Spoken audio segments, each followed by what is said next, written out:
others don't see the world the way that you do. You Right. might be very much aligned in lots of different ways, but when you put your ideas out there, whether it be in an academic context, but really, for purposes today in a business context, you've got to make it compelling to others. And there's better and worse ways of doing that. And I think it took me the first half of my career to recognize that everything is sales. Hi, everyone, and welcome to the Don't Do That podcast. I am your host, Kelly Waltrich, and I could not be more thrilled today to have this special guest.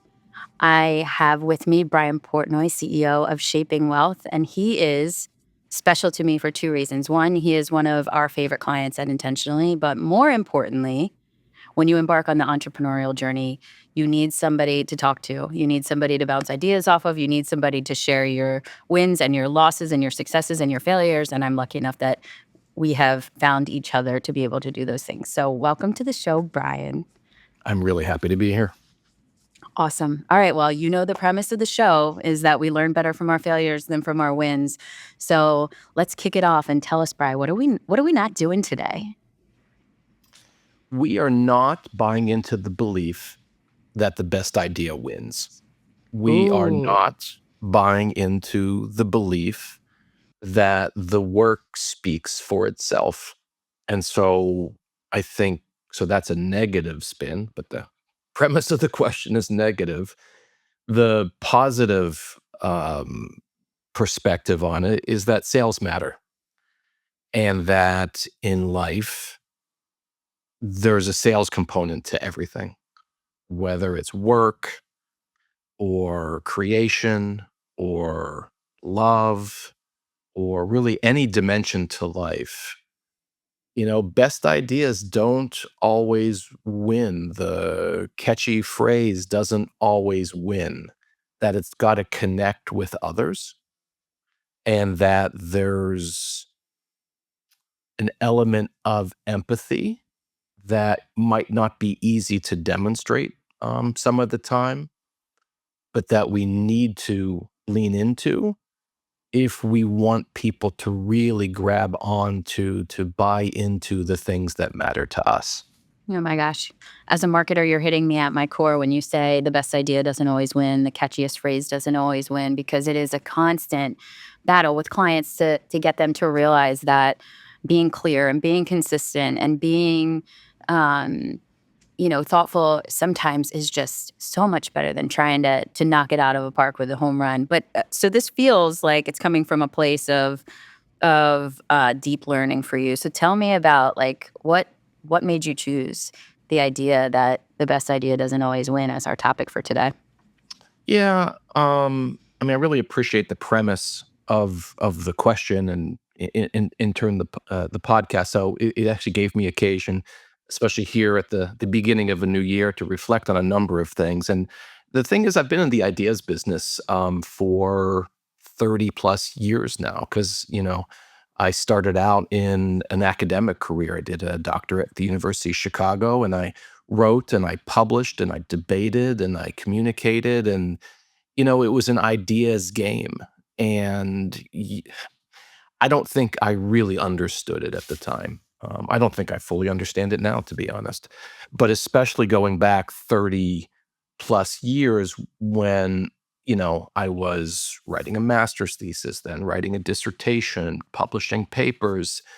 You want to believe that if you are logical and rigorous, if you put together something super compelling that has evidence associated with it, or it's just sort of a creative flourish where it's like, wow, that's like the perfect framing of it, um, that is less than half the battle.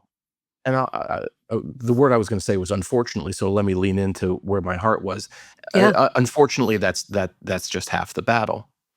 And I say unfortunate because others don't see the world the way that you do. You Right. might be very much aligned in lots of different ways, but when you put your ideas out there, whether it be in an academic context, but really, for purposes today, in a business context, um, you've got to make it compelling to others, and there's better and worse ways of doing that. And I think it took me the first half of my career to recognize that everything is sales, and that sales is a skill, and that you can choose to learn it or not learn it. You can choose to find the parts of the sales process that you enjoy and might be good at, and hopefully kind of not do slash outsource the parts that you don't enjoy and aren't good at. But you can never drop the idea that everything is sales. It is so true. In my initial episode of Don't Do That, I mentioned that I wish I had a fact checker for financial services. And I think about this all the time because you're right. The people who are best at selling themselves are the ones that are shining. And then there are so many people who are doing really smart, really amazing, really thoughtful work that don't have that particular skill that then don't get the spotlight. And to me, that's why we work with some of the companies that we work with, because we want them to have a voice otherwise. But I feel like we see that all day long in our space where the loudest company wins. The company with the most salespeople win, and sometimes that just isn't what should be happening. It's not in the best interest of the advisors we're serving or the clients that they're serving. And I imagine that you see a lot of that day to day. Yeah, and there's different ways to think about it, different ways to reflect on what you just said. It might be a volume game. It might be, hey, we've got a sales force, and in the attention economy, shout out to Kyla Scanlon, Yeah. you just need it. We're beyond eyeballs. Right. If you think about going back 20 plus years in the website business, hey, like how many eyeballs did I capture? But this is really sort of deep mind share.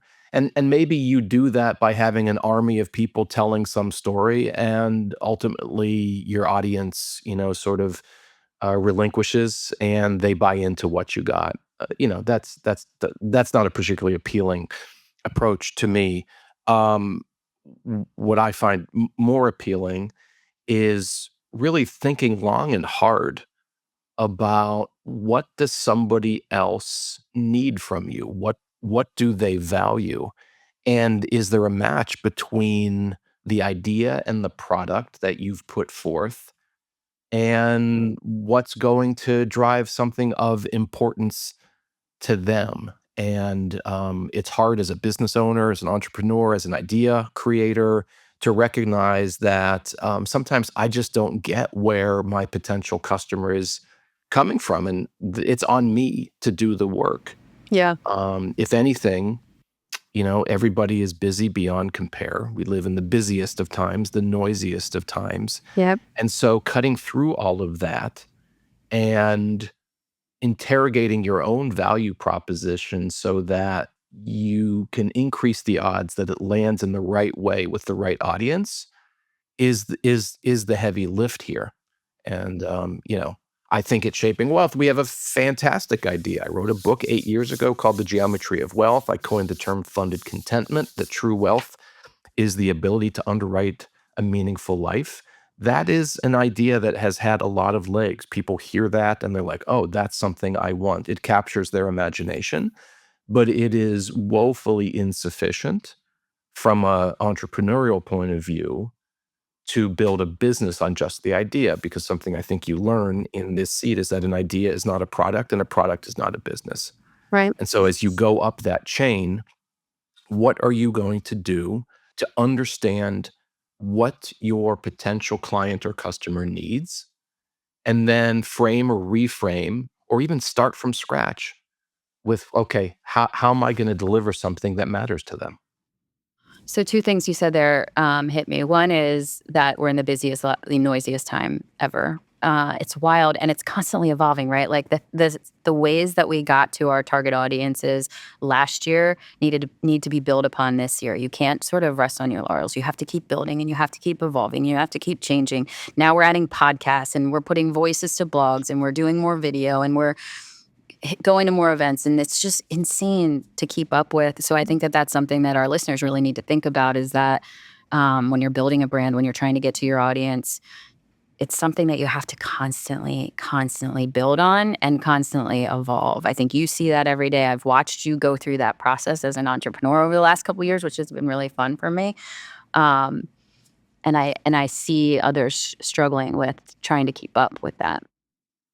Yeah, all true, and, I think about it I think about a lot of things often in the context of my 3 kids who are all young adults, 18, 20, and 22, so they're just on that cusp where they're in college, leaving college, entering college, and, I don't want them to go major in sales, whatever that would mean, but I do want them to understand that whatever they are putting into the world, if they wanted to make a difference in terms of changing lives and inspiring others, but also making a good living, just making a high income, you're gonna have to take the time to think about sort of how does this land, in the lap of somebody who might or might not be buying it, and by buying it, doesn't necessarily mean they're swiping a credit card. It could just mean, "Oh, here's an idea or a program that compels them to change the way that they think about the world," and that in and of itself is is really, really powerful. But yeah, sort of the kinda hard-nosed commitment to cutting through kind of the idea that it's not ideas that really win, it's selling them. I find it a little depressing. Um, I know you do. I know. uh, I know. but I don't think I'm alone in that either.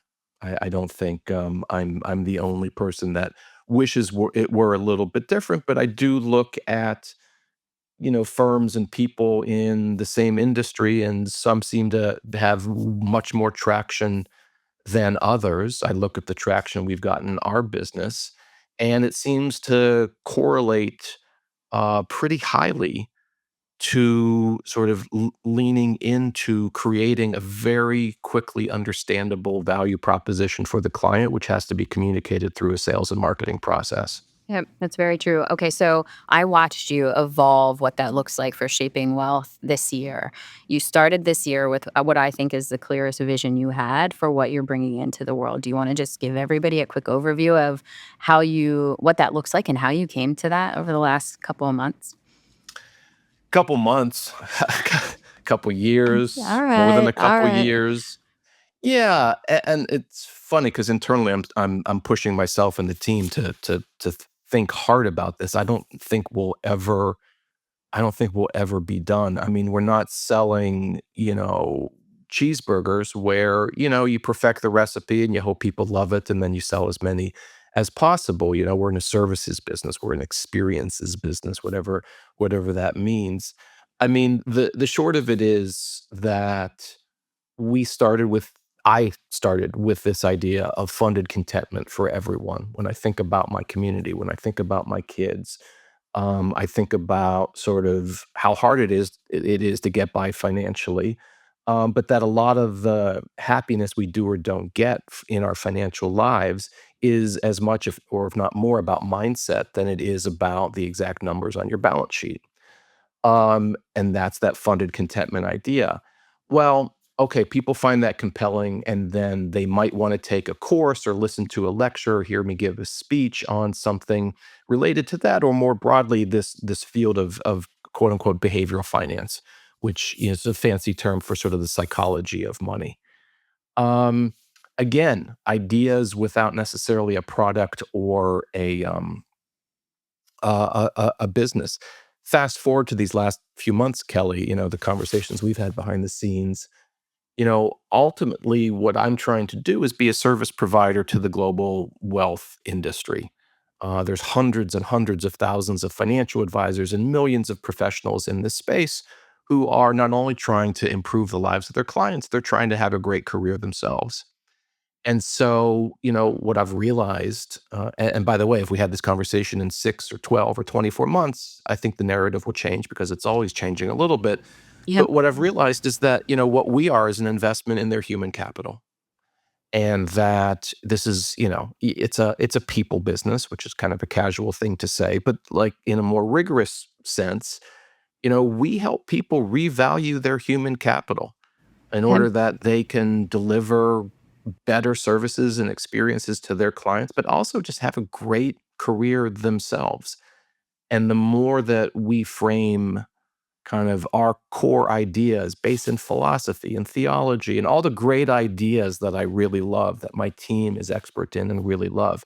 But the more that we kind of frame that in a way that I think lands squarely without the need for much explanation right at the doorstep of our customers and potential customers, life gets incrementally easier. So we end up being a talent solution for an industry that's struggling to attract, retain, motivate, and retain talent. Okay, so I just want to recap for a second. So, for everybody that's listening, Brian is telling us that what we're not doing today is just believing that the best idea wins. We are realizing that no matter who you are, what your role, what your career, where you sit in an organization, entrepreneur or not, you are in sales and you need that skill set. So, Brian, just tell me how you're taking your own advice into 2025. What does that look like for you and your team? How are you shifting the way you're thinking about things? What advice do you have for people who don't have this as in their toolkit today in terms of being able to get their ideas across and influence people's decisions? Yeah, so I don't know if I'm quoting James Clear or James Clear is just kind of quoting, received wisdom, but he says something like we don't rise to the level of our goals, we fall to the level of our systems. And so I think, and here we're in a very, in a business context, I think processes and workflow is everything, that there is lots of space for creative flourish. If my team doesn't have the creative flourish, then what we're doing is a little bit boring and maybe a little bit gray or flat. And so, the great ideas that we have bring a rainbow of colors to the conversation, but the conversation targeted toward growing the business has to fall into kind of a process. I mean, in working with you, I've realized that yes, marketing, you can have a fabulous tagline, and you can think about all the great companies around the world that came up with that slogan that you'll never forget. And yeah, that does capture hearts and minds a little bit. For most people, for most firms, most of the time, that's not the way it goes. I think the way it goes is that you need to think about, like, who's gonna be receiving the most value from what you're providing, and how do you connect with them? So, for us, we're, investing in sales resources, bringing on a salesperson, figuring out our CRM, which is at this point, CRM's a four-letter word to me, despite there Yes, being just 3 letters. I know. Although the more I talked about other founders and entrepreneurs and owners about their CRM, it seems like it's You're just in good company. Yep, you're a in good thorn in company. everyone's side. But, really thinking about and institutionalizing processes and workflows so that you don't have to think so damn hard every day about making a compelling pitch. You just look at the way that this has been effective for others, the way that you've seen it be effective for yourself in your particular context, and you allocate resources to that. So yeah, 2025 for me and we have put a lot of thought and increasingly resources into this is, uh, you know, buying into the idea that you don't reach to the level of your hopes and aspirations. You fall to the level of your workflow and processes and systems. And I find that terribly boring, to be I perfectly know honest. you I do. I I find know. it I'd rather be spending my time reading or writing or teaching, but I've also chosen to, build a company, and it's going well, so I think I should keep going, and there are ways to do that. Yeah. I think, at the end of the day, when you look at founders part and who they choose to partner with, there's always usually someone that's more sales and marketing inclined and somebody that's more operationally inclined. On the tech side, it's like the CTO, COO, and then the CRO kind of coming together as business partners. And I feel like I get that more. I get that more and more all the time. And my Tina is my partner, and we are dead opposites of each other for a reason. And we get along swimmingly well because she wants to do the things that I'm terrible at, and I want to do the things that she's terrible at. And so I think that's part of it too, right? You wanna teach, and you wanna read, and you wanna build, and you wanna write, and so you have to find the person who gets up in the morning every day about processes and workflows so that they can complement you in that way. And I think that would be a winning combination for sure. And we've made some really good progress in recent months along those ways. But to your bigger point, and to the people, to the audience that's listening to this, I think there's a kind of a real opportunity to reflect on the way that works for you, because we all know, countless people running lots of different companies, and nobody does it the right way. I mean, I spent the first 15 plus years of my career on the money management side of things, especially evaluating, fund managers and investing in them. And you realize that there's no one right way to invest, but there's a right way for you. I think that pertains to sales and marketing as well. There's no one right way. There's not sort of the book that you have to follow, but there's a number of methods, many of them tested and proven, that you can lean into because it feels right to you. Like that becomes kind of a creative expression in of itself. I love that. All right, everybody. Thank you so much for joining. Today we have Brian Portnoy, my dear friend, reminding us that sales is a skill set that we all need. The best idea doesn't absolutely win every time. It's unfortunate, but it is the hard truth. And just to let you all know, what I'm hearing in the space is 10 to 12 touch points to get people to make a decision. So as you're thinking about your sales process, you're thinking about your marketing process, we have some work to do to get the attention of the folks that we're trying to reach. So Brian, I really appreciate you joining today. This was a wonderful conversation, and I'll see you soon. Oh, thank you so much. This is great. Cool. Thanks so much for tuning in. If you enjoyed today's show, subscribe to be notified when new episodes become available. And please consider giving us a 5-star review on Apple or Spotify. This podcast is sponsored by Intentionally, a financial services growth engine design consultancy and agency. If you want to learn more, please email me at kelly@growintentionally.com. Thank you again for listening, and check back to hear what we're not doing next.